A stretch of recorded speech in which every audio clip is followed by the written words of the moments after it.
Alright, you guys. Welcome to part 2 of the Iris Adventures miniseries. I hope you guys remember that this is just a miniseries.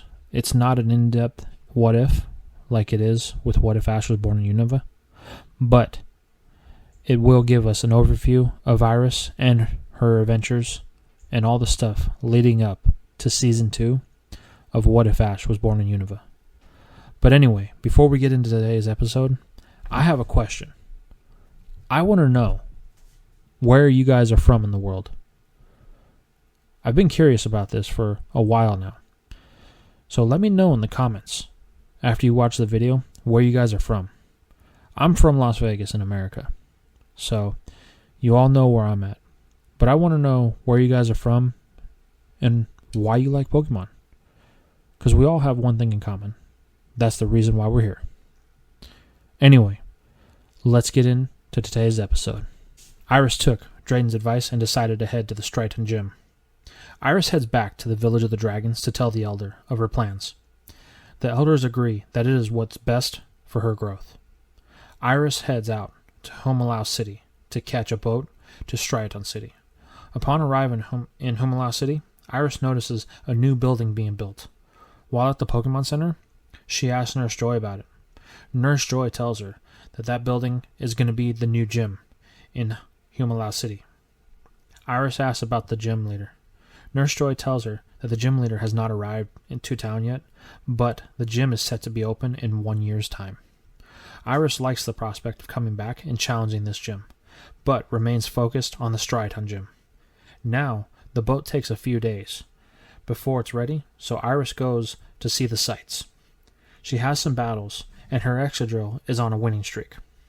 One day, on the beach, Iris notices a strange rock, and she picks it up, and is amazed by it. She knows it's special, but doesn't know why. She decides to keep it, and she heads to the Striatum gym.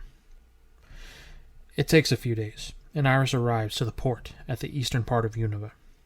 It's a 2-day walk to the Striatum gym from here. On the way, Iris battles a few trainers, but more importantly, she encounters a wild Dino, but the little guy is hurt. Iris rushes it to the Pokemon Center to help it heal. And after healing up, it decides to join her on her journey as Iris arrives in Striatum City. Iris heads to the gym, and the usual stipulation to pick your gym leader is in effect. The battle is Excadrill versus Pansage. Iris does manage to win after an intense battle.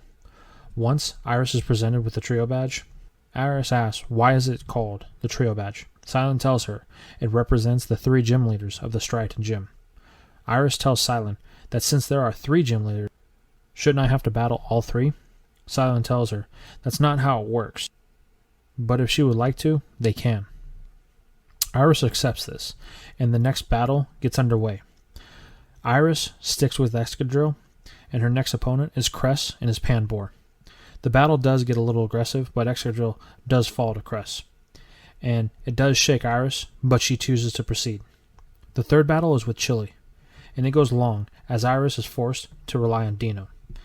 It is underexperienced, and she hasn't used it in battle.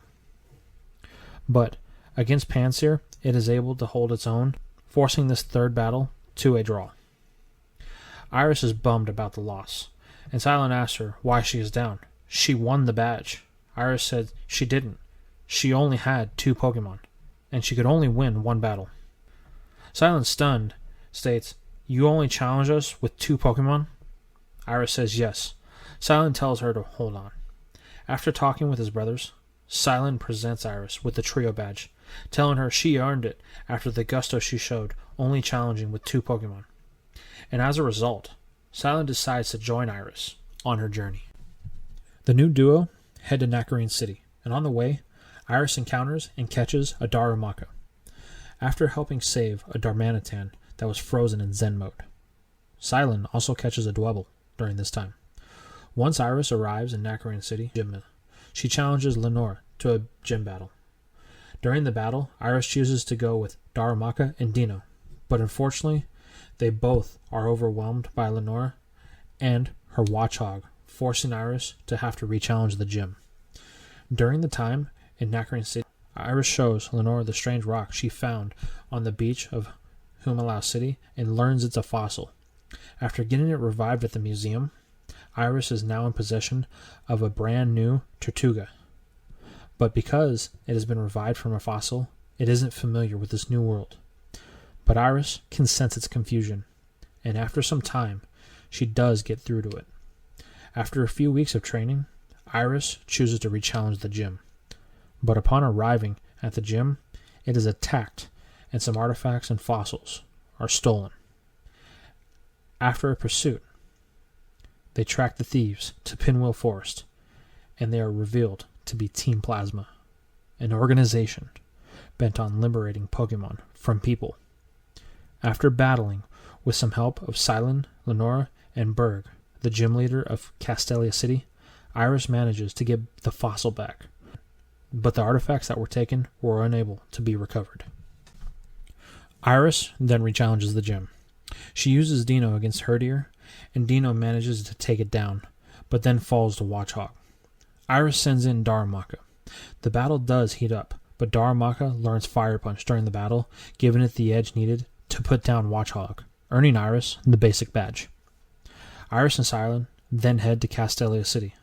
Along the way, Iris keeps checking on the egg, and Silent asks her about it.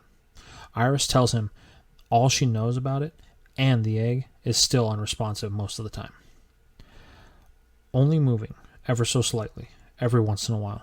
Silent then tells Iris to keep it close to Darumaka. Its ability, Flame Body, is perfect for helping eggs hatch, so Iris does this as much as possible as they arrive in Castelia City. Once in Castelia City, Iris challenges Berg in a 2-on-2 battle. Iris chooses Tortuga, and Berg chooses Whirlipede. The battle is intense. Both Pokemon know rollout and do their best to abuse it, but Whirlipede has more experience and manages to take out Tortuga. Then Iris chooses Darumaka, and it puts down Whirlipede with a Fire Punch. Then it faces Levani. Levani does possess the speed advantage, but it can't seem to put down Darumaka, and it falls with a combination of Flame Body causing a burn and Fire Punch, earning Iris the Insect Badge. On the way out of Castelia City, Iris and Silent encounter Getsus and his personal guard, the Shadow Triad. Iris is sure that they are the ones who stole the artifacts from the Nacrene Museum. Iris and Silent try to apprehend them, but the Shadow Triad and Getsus are able to escape before they can. And at this point, Iris is introduced to Looker, a member of the International Police. Looker tells Iris and Silent that he has come to Unova after learning that Team Plasma has hired a scientist he was tracking in the Kalos region. He thinks the scientist is here in Unova, but doesn't know why. After Looker takes Iris and Silent's statements, Looker lets them leave, and they head to the desert north of Castelia, where Silent manages to catch a Stunfisk, and after visiting the Relic Castle and discovering that it is sealed by many years of sand, they move on to Nimbasa City. After arriving in Nimbasa City, Iris and Silent head to the Pokemon Center. Iris has to wait a few days, as Elisa, the gym leader, is hosting a fashion show in the Hoenn region, and isn't due back for about a week or so. In order to kill time, Iris sees the sights. After checking out the sports arenas, she and Silent check out the amusement park. There, Iris encounters a young individual who goes by the name N. He strikes Iris as odd. The way he interacts with her suggests that he hasn't had much human contact. He fails to make eye contact and is very insecure about being in big crowds, but he holds very firm in his beliefs. It seems like he doesn't possess the ability to make conversation, but he only talks about some ideals that he has been convinced are true, but are not his own actual beliefs. Iris thinks to herself how sad she feels, not for her, but for N. He seems lost, misguided, possibly even brainwashed. Then he tells her he hates how Pokemon are subjugated by people, and he aims to end it. This hits Iris, but before she can respond to N disappears into the crowd, leaving her with only questions and no answers. A few days later, Elisa arrives back in Nimbasa City. Iris heads to the gym to challenge her, and the battle is in front of a huge crowd, and Iris is intimidated due to this. Elisa manages to calm Iris down and allow her to proceed with the battle as a 2-on-2. Iris chooses to use Dino against Imoga. The battle is a little bit one-sided, but Iris is able to get a hold of Imoga with a crunch after it gets caught up in a Dragon Rage from Dino, knocking it out. This battle does trigger Dino's evolution into Zoelius. Elisa sends in Zebstrika. Iris chooses to stay with Zoelius. The battle does get intense, but Zebstrika manages to put it down with a Thunderbolt. Iris then chooses to go in with Excadrill. The battle does take a little bit longer than it should have, as Zebstrika knows Flame Charge and does manage to get it the upper hand on Excadrill because of it. But Iris does manage to pull out the battle in the end with the combination of Hone Claws and Metal Claw, earning her the Bolt badge. Upon finishing up her battle, Iris and Silent head to the Pokemon Center. That night, on the TV, they hear about mysterious events happening at the newly built Pokestar Studios in Burbank City. A lot of productions have been halted due to the mysterious events. But on the other hand, the Burbank complex will be up and running in the next few months. The CEO of the complex, a scientist by the name of Culrus, has put great faith in it for the future of energy consumption in the Unova region. The next day, Iris and Silent set their sights towards the next gym in Driftvale City, and the site of their next adventure. Alright, you guys, that's it for this one. I know this story is kind of short, but I just want you to remember it's a mini-series.